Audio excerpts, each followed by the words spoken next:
বলতে গেলে আমি সরকারের কাছে কোনো সাপোর্ট পাইনি এবং আমি চাইও না, কারণ আমাকে যে হারে আমাকে সাপোর্ট করছে, আমি আর চাই না কারোর কাছ থেকে সাপোর্ট চাইতে। আমি যখন দেখবো আমার কিছু নেই তখন আমি চাইবো, কারণ এখনও পাপা বলতে গেলে I love my papa, hero বলতে গেলে। আমি আজ পাপার জন্যই এই জায়গায়, আর পাপা টাকা পয়সা দিয়ে অনেক সাপোর্ট করেছে, অনেক অনেক সাপোর্ট করেছে আজ এই জায়গায়।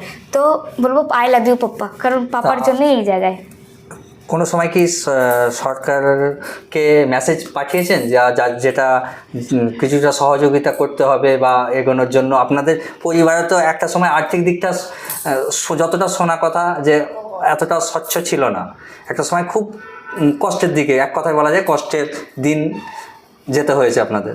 তো সেখানে সরকার যদি আপনাদের পাশে দাঁড়ায়, তার জন্য এখান থেকে আজকে আমাদের এখান থেকে কী মেসেজ পাঠাবেন? এখান থেকে কি মেসেজ